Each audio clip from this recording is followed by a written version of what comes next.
Good morning students. आज हम फिर से यूनिट 1 स्टार्ट करने जा रहे हैं, यूनिट 1 का लेक्चर 1। तो चलिए पहले हम सिलेबस देख लेते हैं कि सिलेबस में हमें क्या क्या यूनिट 1 में पढ़ना है। तो सबसे पहला टॉपिक है definition and concept of economics, जिसमें हम वेरियस डेफिनेशंस देखेंगे इकोनॉमिक्स के, पूरे कॉन्सेप्ट्स डिस्कस करेंगे। फिर नेक्स्ट है wealth, welfare, scarcity and growth oriented definition, concept of scarcity. जैसा कि हमने ऊपर देखा कि definition and concept of economics देखना है, तो इसमें वेरियस डेफिनेशंस डिस्कस करेंगे हम, जैसे वेल्थ डेफिनेशन हो गया, वेलफेयर डेफिनेशन हो गया, scarcity definition, growth oriented definition, concepts of scarcity. मतलब अलग अलग डेफिनेशंस अलग अलग इकोनॉमिस्ट ने दिए हैं, वो हम डिस्कस करेंगे इसमें। फिर सेकंड है नेचर एंड स्कोप, कि इकोनॉमिक्स का क्या नेचर है, क्या स्कोप है, ये पढ़ेंगे। जिसमें कि economics as a science and art देखेंगे, नॉर्मेटिव साइंस क्या होता है, पॉजिटिव साइंस क्या होता है, और अदर सब्जेक्ट से क्या रिलेशन है इकोनॉमिक्स का, ये देखेंगे। फिर नेक्स्ट टॉपिक है माइक्रो एंड मैक्रो इकोनॉमिक्स। तो इसमें हम देखेंगे कि माइक्रो इकोनॉमिक्स क्या होता है, मैक्रो इकोनॉमिक्स क्या होता है, और दोनों के बीच में डिफरेंस क्या है। नेक्स्ट टॉपिक है ऑप्टिमम यूटिलाइजेशन एंड इक्विलिब्रियम। तो ऑप्टिमम यूटिलाइजेशन, इक्विलिब्रियम क्या है, इक्विलिब्रियम क्या होता है, और various forms of equilibrium discuss करेंगे, जिसमें कि हम स्टेबल, अनस्टेबल, न्यूट्रल, ये सब देखेंगे। फिर नेक्स्ट है inductive and deductive method of economic analysis. Inductive method क्या होता है, डिडक्टिव मेथड क्या होता है, ये डिस्कस करेंगे। अब कुछ प्रीवियस ईयर क्वेश्चंस हम देख लेते हैं कि यूनिट 1 से कौन कौन से क्वेश्चंस किस टॉपिक से पूछे गए हैं। तो पहला क्वेश्चन है define and discuss economics according to Adam Smith. 2011 में शॉर्ट नोट्स में आया था ये क्वेश्चन। एडम स्मिथ की डेफिनेशन और उनके अकॉर्डिंग उन्होंने क्या अजम्पशंस दिए थे, क्या कॉन्सेप्ट था, ये पूछा गया था 2011 में शॉर्ट नोट्स में। नेक्स्ट है what is meant by division of labour and specialisation. ये 2 बार पूछा गया है, 2012 एंड 2014 में शॉर्ट नोट्स के अंदर। नेक्स्ट है write the full title of the book written by Adam Smith. ये भी हम डिस्कस करेंगे जब हम एडम स्मिथ की डेफिनेशन को पढ़ेंगे। नेक्स्ट है what is meant by mobility of labour. Next question explain Adam Smith definition of economics, how Marshall improved upon it. ये लॉन्ग में पूछा गया था 2013 में। अब जैसा कि आप देख रहे हैं कि एडम स्मिथ कई बार रिपीटेटिव क्वेश्चन है, कई बार पूछा गया है, तो इसका मतलब एडम स्मिथ डेफिनेशन जो है वो इम्पॉर्टेंट है। नेक्स्ट है वेल्थ ओरिएंटेड इकोनॉमिक्स, मतलब वेल्थ ओरिएंटेड डेफिनेशन भी पूछा गया है। Discuss the definition of economics. Next question है critically analysis the definition of economics. अब आते हैं क्वेश्चन पे। Write the wealth oriented definition of economics, ये क्वेश्चन है। अब देखते हैं कि वेल्थ ओरिएंटेड डेफिनेशन में क्या बोला गया है, क्या दिया है। Wealth oriented definition was given by Professor Adam Smith in his famous book An Inquiry into the Nature and Causes of Wealth of Nation in 1776। तो सबसे पहले देखेंगे कि वेल्थ ओरिएंटेड डेफिनेशन दिया किसने था। तो wealth oriented definition professor Adam Smith ने दिया था। कौन से ईयर में दिया था, तो 1776 में वेल्थ ओरिएंटेड डेफिनेशन दिया गया था। और उनकी फेमस बुक का क्या नाम था, An Inquiry into the Nature and Causes of Wealth of Nation। Adam Smith was a Scottish philosopher widely considered as the first modern economist and father of economist। उन्हें फादर ऑफ इकोनॉमिस्ट भी economics बोला जाता है। Next है features of Adam Smith definition. Adam Smith के definition के क्या क्या फीचर्स हैं वो देखते हैं। फर्स्ट फीचर है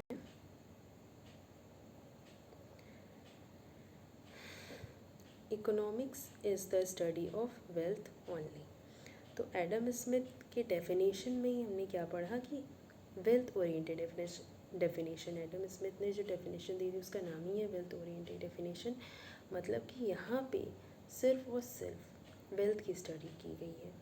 इकोनॉमिक्स कहा गया है according to Adam Smith, economics is the study of wealth only. Second feature है it study only material goods. मतलब अकॉर्डिंग टू एडम स्मिथ उसमें जब हम वेल्थ की सिर्फ स्टडी कर रहे हैं तो यहाँ पे हम सिर्फ मटेरियल गुड्स को स्टडी कर रहे हैं, मतलब टेंजिबल गुड्स को। इनटेंजिबल गुड्स को कंसिडर ही नहीं किया गया है यहाँ पे। नेक्स्ट फीचर है N intangible goods like air, sunshine, services etcetera does not create wealth. अब इस पॉइंट को ध्यान से समझना है। जैसे कि यहाँ पे बोला गया कि पहले फीचर में कि economics is the study of wealth only, मतलब यहाँ पे सिर्फ और सिर्फ वेल्थ की स्टडी की जा रही है।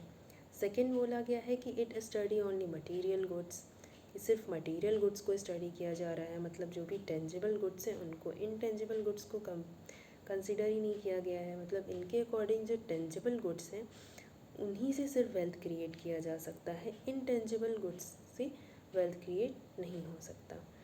लास्ट फीचर है इसमें it studies change in wealth means economic development. मतलब अगर चेंज वेल्थ में चेंज हो रहा है तो उसका मतलब है कि इकोनॉमिक डेवलपमेंट हो रहा है। तो ये हो गया फीचर एडम स्मिथ की डेफिनेशन की फीचर्स, जहाँ पे सिर्फ वेल्थ पे फोकस किया गया है। अब आगे देखते हैं कि इसके क्या क्या क्रिटिसिज्म थे। Criticism of Adam Smith definition. First है too much importance is given to wealth. Wealth को ही ज़्यादा इम्पॉर्टेंस दी गई है, कुछ ज़्यादा ही इम्पॉर्टेंस दी गई है वेल्थ को। जैसा कि अभी हमने इसके फीचर में ही देखा, यहाँ पे लिखा गया है पहले फीचर में ही कि economics is the study of wealth only.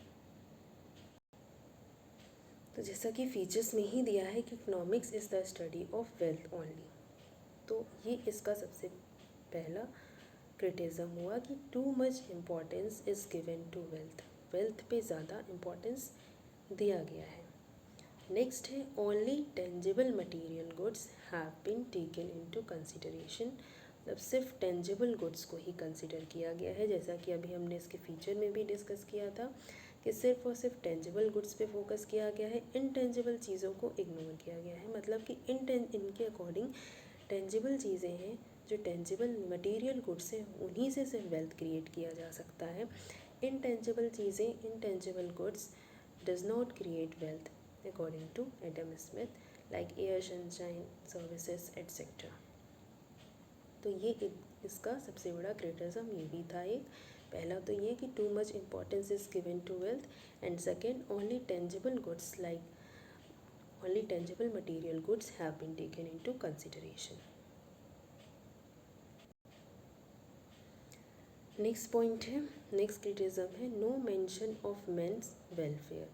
Mains के वेलफेयर पे कोई बात ही नहीं की गई। जैसे कि फीचर में बार बार हम देख रहे हैं कि economics is the study of wealth only, कि यहाँ पे सिर्फ वेल्थ की स्टडी की गई है, सिर्फ मटेरियल गुड्स को स्टडी किया गया है। मटेरियल के अकॉर्डिंग सिर्फ मटेरियल गुड्स ही वेल्थ क्रिएट कर सकते हैं, मतलब इनटेंजिबल गुड्स की कोई वैल्यू नहीं है। तो वैसे ही मेंस वेलफेयर की कोई बात नहीं की गई है एडम स्मिथ के डेफिनेशन में, क्योंकि इसका नाम ही है वेल्थ ओरिएंटेड डेफिनेशन। नेक्स्ट है narrow view of subject matter. अब यहाँ पे जब हम एक ही चीज़ पे फोकस कर रहे हैं, सिर्फ और सिर्फ वेल्थ, तो इसका जो व्यू है वो ब्रॉडर तो होगा नहीं, नैरो ही होगा। तो नैरो व्यू है इसका, narrow view of subject matter. Next है no focus on nation problem. ये भी इसका एक बड़ा क्रिटिसिज्म है कि नेशन की प्रॉब्लम पे कोई फोकस नहीं किया गया, उस पर कोई स्टडी नहीं की गई है, सिर्फ और सिर्फ वेल्थ को इम्पोर्टेंस दी गई है और सिर्फ वेल्थ को ही स्टडी किया गया है। तो एक बार फिर से हम एडम स्मिथ की डेफिनेशन को रिवाइज कर लेते हैं, उसके फीचर्स को देख लेते हैं, देन हम नेक्स्ट टॉपिक देखेंगे, नेक्स्ट डेफिनेशन डिस्कस करेंगे। तो वेल्थ ओरिएंटेड डेफिनेशन फिर से एक बार डिस्कस कर लेते हैं। तो wealth oriented definition was given by professor Adam Smith. तो सबसे पहला इम्पॉर्टेंट पॉइंट ये नोटिस करने वाला है कि वेल्थ ओरिएंटेड डेफिनेशन किसने दी थी? प्रोफेसर एडम स्मिथ ने दी थी in his famous book an inquiry into the nature and causes of wealth of nation.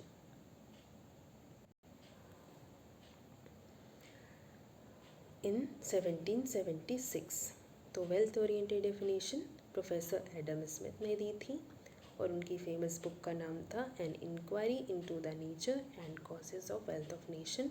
और कौन सी ईयर में दिया था? 1776 में। Adam Smith was a Scottish philosopher widely considered as the first modern economist. First modern economist थे Adam Smith और उनको फादर ऑफ इकोनॉमिक्स भी बोला जाता है। अब इसके हमने फीचर्स डिस्कस कर चुके हैं, हम एक बार जल्दी से रिवाइज कर लेते हैं। फर्स्ट है economics is the study of wealth only. First feature है economics is the study of wealth only. यहाँ पे सिर्फ वेल्थ की स्टडी की गई है। सेकेंड है it study only material goods. सिर्फ मटीरियल गुड्स को स्टडी किया गया है। नेक्स्ट है N intangible goods like air sunshine services etcetera does not create wealth. अब जैसे कि सेकेंड फीचर में ही बोला गया है कि ये सिर्फ मटीरियल गुड्स को स्टडी करते हैं, इसलिए जो इनटेंजिबल गुड्स हैं जैसे कि एयर सनशाइन सर्विसेज, इनसे कोई भी वेल्थ क्रिएट नहीं होता है। नेक्स्ट है it studies change in wealth means economic development. यहाँ पे अगर चेंज इन वेल्थ हो रहा है तो इसका मतलब क्या है? Economic development. इसके क्रिटिसिज्म जल्दी से हम रिवाइज कर लेते हैं। फर्स्ट है too much importance is given to wealth. Wealth पे ज़्यादा इम्पोर्टेंस दिया गया है। सेकेंड है only tangible material goods have been taken into consideration. सिर्फ टेंजिबल मटीरियल गुड्स को कंसिडर किया गया है, इनटेंजिबल चीज़ों से वेल्थ क्रिएट नहीं होता है according to Adam Smith. No mention of men welfare. Men welfare की भी कोई बात नहीं की गई है यहाँ पे। Narrow view of subject matter, क्योंकि सिर्फ और सिर्फ वेल्थ पे फोकस किया गया है, ना ही मटीरियल चीज़ों पे, ना ही इनटेंजिबल गुड्स पे फोकस किया गया है, ना ही मेंस वेलफेयर की बात की गई है। तो इसलिए इसका जो व्यू है वो ब्रॉडर ना होके नैरो है। तो narrow view of subject matter. और लास्ट जो इसका क्रिटिसिज्म है वो ये है कि नेशन के प्रॉब्लम पे कोई फोकस नहीं किया गया है। तो no focus on nation problem, ये इसका एक क्रिटिसिज्म है। तो ये तो हमने डिस्कस कर लिए पूरे।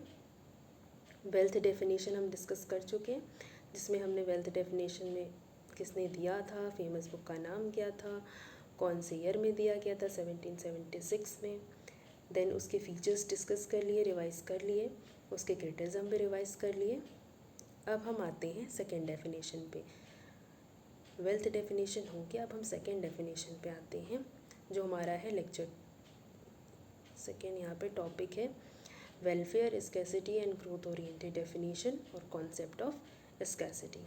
इसमें भी हम कुछ प्रीवियस ईयर क्वेश्चंस देख लेते हैं जो आए हुए हैं लास्ट ईयर्स।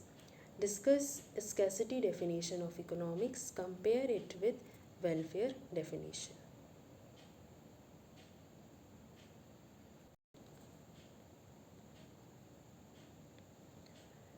तो पहला क्वेश्चन क्या है? स्कैसिटी डेफिनेशन पूछा जा रहा है और उसको कंपेयर करना है वेलफेयर डेफिनेशन से। नेक्स्ट क्वेश्चन है compare the definition given by Marshall and Robbins. Marshall और रॉबिन्स के डेफिनेशन को कंपेयर करना, ये 2019 में पूछा गया ये क्वेश्चन। नेक्स्ट है critically examine the definition of economics given by Robbins, what improvement were brought about Samuelson. ये 2012 लॉन्ग में पूछा गया ये क्वेश्चन। नेक्स्ट है how Marshall definition of economics different from Adam Smith definition. Martial definition जो है वो कैसे एडम स्मिथ के डेफिनेशन से क्या डिफरेंट है, कितना अलग है, ये है नेक्स्ट क्वेश्चन। 2014 में ये लॉन्ग में पूछा गया है। नेक्स्ट क्वेश्चन है वेलफेयर ओरिएंटेड डेफिनेशन, ये 2 बार पूछा गया, 2015 एंड 2017 शॉर्ट में। नेक्स्ट क्वेश्चन है discuss the definition of economics, ये 2015 लॉन्ग में पूछा गया है। नेक्स्ट क्वेश्चन है economics is the science of choice. In the light of this statement discuss the implication of choice. ये क्वेश्चन 2016 लॉन्ग में पूछा गया है। नेक्स्ट क्वेश्चन है critically analysis the definition of economics, 2017 में पूछा गया है। नेक्स्ट है what are the drawbacks of welfare economics as given by professor Marshall, how they have been overcome by professor Robbins. Next question है critically elucidate the definition of economics given by Marshall and Robbins, 2019 law में पूछा गया ये question. तो एक एक definition हम discuss करते हैं। अभी हमने वेल्थ डेफिनेशन डिस्कस कर चुके हैं हम लोग। अब नेक्स्ट हम देखते हैं वेलफेयर ओरिएंटेड डेफिनेशन, उसके बाद हम फिर से स्कैसिटी ओरिएंटेड डेफिनेशन डिस्कस करेंगे, और नेक्स्ट ग्रोथ ओरिएंटेड डेफिनेशन। देखिए ये हमारा जो लेक्चर है इसमें हम वेरियस डेफिनेशंस इकोनॉमिक्स के डिस्कस करेंगे। वेल्थ हम ऑलरेडी डिस्कस कर चुके हैं, अब हम वेलफेयर ओरिएंटेड डेफिनेशन डिस्कस करने जा रहे हैं। तो वेलफेयर ओरिएंटेड डेफिनेशन, या फिर इसको हम कहते हैं Marshall definition. Welfare oriented definition was given by Professor Marshall in his famous book Principle of Economics in 1890। Welfare oriented definition Marshall ने दिया था, प्रोफेसर मार्शल ने दिया था अपनी famous book, in his famous book principle of economics. कौन सी year में दिया था? 1890 में, 1890 में। तो वेलफेयर ओरिएंटेड, इसमें कुछ दो चीज़ें याद रखनी है कि वेलफेयर ओरिएंटेड डेफिनेशन किसने दी थी, कौन से ईयर में दी थी, और उस फेमस बुक का नाम क्या था। तो वेलफेयर ओरिएंटेड डेफिनेशन को ही हम मार्शल डेफिनेशन कहते हैं, और welfare oriented definition professor Marshall ने दिया था, और उनकी फेमस बुक का नाम था प्रिंसिपल ऑफ इकोनॉमिक्स, और कौन सी ईयर में दिया था? 1890 में। नेक्स्ट है फीचर्स। जैसे हमने वेल्थ ओरिएंटेड डेफिनेशन के फीचर्स देखे, वैसे ही अब हम मार्शल डेफिनेशन के कुछ फीचर्स डिस्कस करने जा रहे हैं, या फिर इसको हम कह सकते हैं वेलफेयर ओरिएंटेड डेफिनेशन के कुछ फीचर्स हम डिस्कस करते हैं।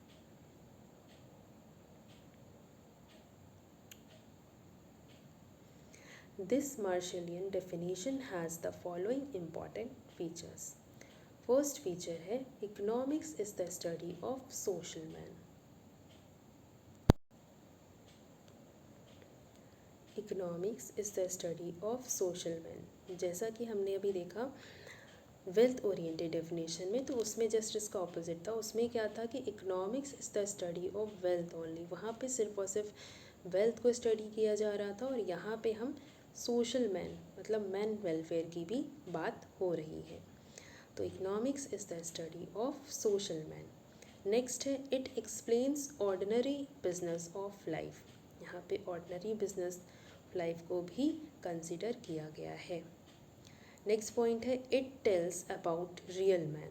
यहाँ पे रियल मैन की भी बात हो रही है। नेक्स्ट है welfare definition deals with normative science and art. तो ये भी इसका एक फीचर है, जिसमें कि यहाँ पे वेलफेयर डेफिनेशन नॉर्मेटिव साइंस और आर्ट से डील करता है। नेक्स्ट फीचर है Marshall's definition is considered to be social welfare centred. According to Marshall, welfare is for men and men are not for wealth। ये बहुत ही इम्पॉर्टेंट पॉइंट है, important feature है। According to martial के according जो wealth है वो main के लिए है, ना कि मेन वेल्थ के लिए। ये बहुत ही इम्पॉर्टेंट पॉइंट है, और इसीलिए वेल्थ ओरिएंटेड डेफिनेशन का क्रिटिज़म था, जो कि इसको इम्प्रूव किया है मार्शल ने, क्योंकि वेल्थ ओरिएंटेड डेफिनेशन में सिर्फ और सिर्फ वेल्थ पे फोकस किया गया था, और यहाँ पे human welfare, real man, ordinary business of life, इन सब को भी एक्सप्लेन किया गया है, इन सब के भी बारे में बात हुई है, स्टडी हुई है। तो इसीलिए ये इसका एक फीचर है कि मार्शल के अकॉर्डिंग जो वेल्थ है वो मैन के लिए है। According to Marshall wealth is for man and man are not for wealth. तो एक बार फिर से हम इसके फीचर्स रिवाइज कर लेंगे, पहले क्रिटिज़म देख लेते हैं।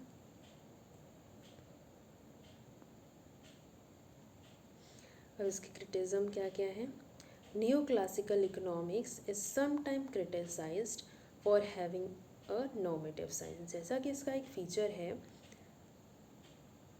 Fourth feature, welfare oriented definition deals with normative science and art. जैसे यहाँ बोला गया है कि जो वेलफेयर ओरिएंटेड डेफिनेशन है वो नॉर्मेटिव साइंस और आर्ट से डील करता है, जो कि इसका ये एक क्रिटिज्म भी बन गया है कि new classical economics is sometime criticise for having normative science.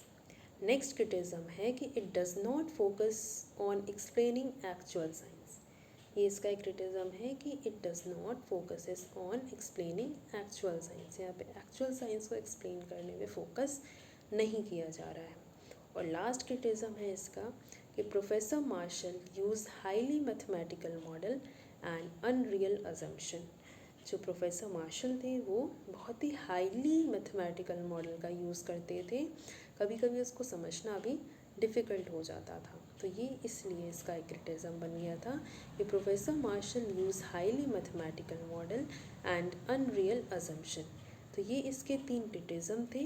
तो एक बार फिर से हम इसके डेफिनेशन को डिस्कस कर लेते हैं, एक बार फिर से हम इसके फीचर्स को डिस्कस कर लेते हैं कि वेलफेयर ओरिएंटेड डेफिनेशन में हमने क्या क्या पढ़ा।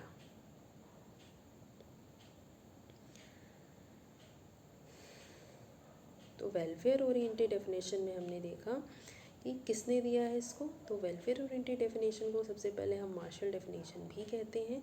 दूसरी चीज़ इसको दिया है प्रोफेसर मार्शल ने, और उनकी फेमस बुक का नाम है प्रिंसिपल ऑफ इकोनॉमिक्स, और किस ईयर में दिया है, 1890 में। This Marshall definition has the following important features. कुछ इम्पॉर्टेंट फीचर्स भी हैं इसके।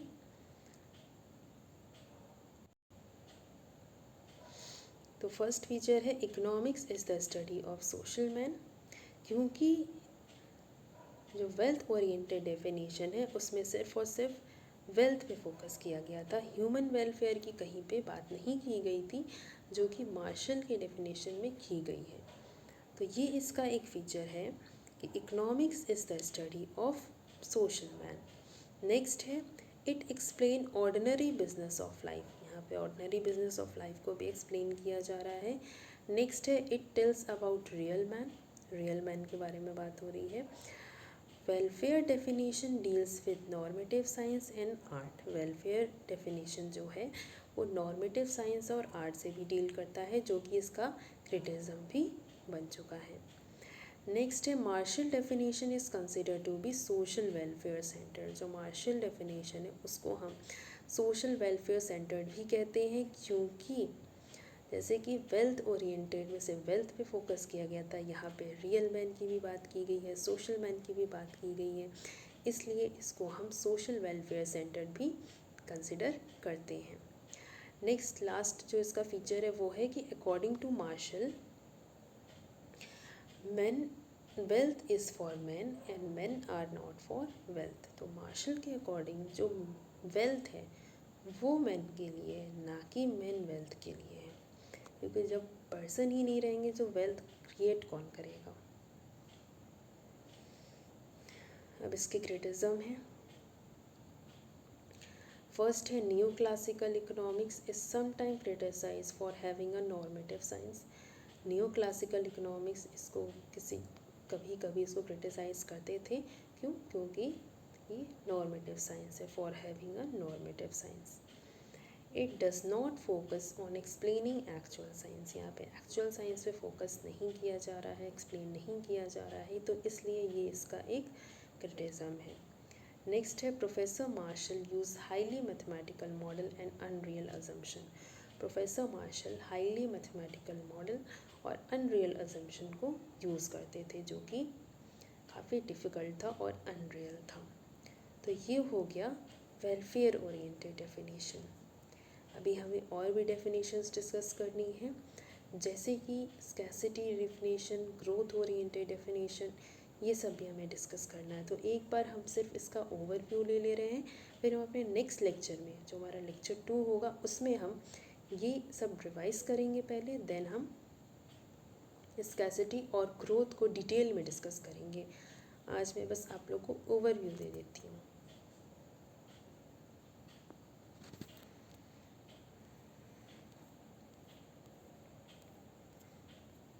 तो नेक्स्ट है scarcity oriented definition of economics, और इसको हम रॉबिन्स डेफिनेशन भी, लियोनल रॉबिन्स डेफिनेशन भी बोलते हैं। तो स्कैसिटी का मतलब क्या होता है? स्कैसिटी का मतलब होता है कि लैक ऑफ समथिंग, किसी चीज़ की कमी। तो इसमें देखते हैं स्कैसिटी ओरिएंटेड डेफिनेशन किसने दिया है, किस ईयर में दिया है, बाकी हम डिटेल में नेक्स्ट लेक्चर में डिस्कस करेंगे। तो scarcity oriented definition professor Robins ने दिया है, उनकी फेमस का बुक का नाम essay on the nature and significance of economic science था, और कौन सी ईयर में दिया है? 1932 में। नेक्स्ट है growth oriented definition. Growth oriented definition professor Samuelson ने दिया है, उनकी फेमस बुक का नाम फाउंडेशन ऑफ इकोनॉमिक्स एनालिसिस है, और ये कौन से ईयर में दिया गया है? 1947 में। इनके कुछ फीचर्स थे, इंपॉर्टेंट फीचर्स हैं: allocation of resources, full utilisation of resources, improvement in resources, ये कुछ इंपॉर्टेंट फीचर्स हैं।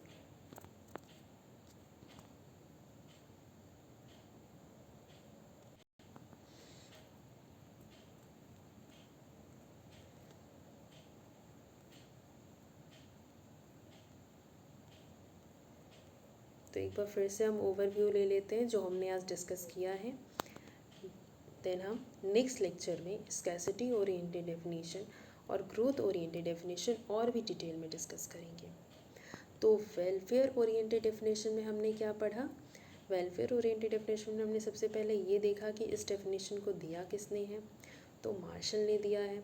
उनकी फेमस बुक का नाम क्या है? तो फेमस बुक का नाम है प्रिंसिपल ऑफ इकोनॉमिक्स। कौन से ईयर में दिया है? तो 1890 में दिया है ये डेफिनेशन। फिर कुछ फीचर्स हैं इसके, तो फीचर्स ये हैं कि economics the study of social man, it explains ordinary business of life, it tells about real man. Welfare definition deals with normative science and art. Marshall definition is considered to be social welfare centered. According to Marshall, wealth is for men and men are not for wealth.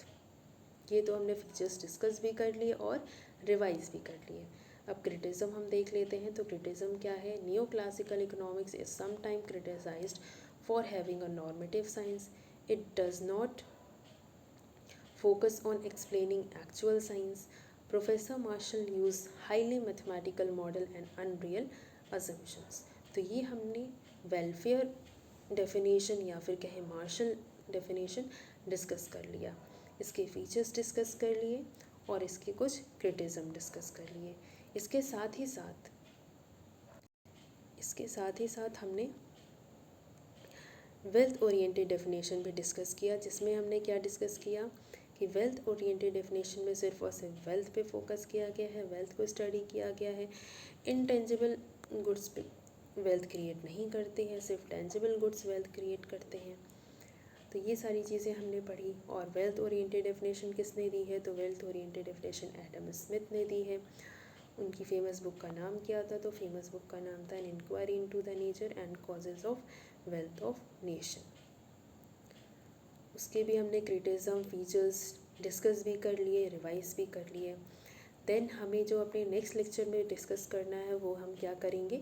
Scarcity oriented definition discuss करेंगे, जिसको कि हम Robins definition भी बोलते हैं।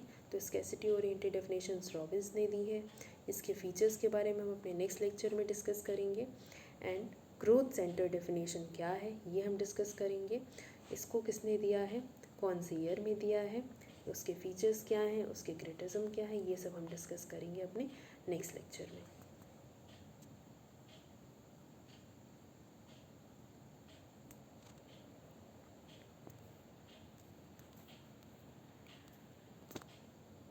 और जब हमारा यूनिट 1 कंप्लीट हो जाएगा तो इस पर हम MCQ, जिसका आपका टेस्ट ऑलरेडी हो चुका है, तो उस पर भी हम पूरा डिटेल में डिस्कशन करेंगे।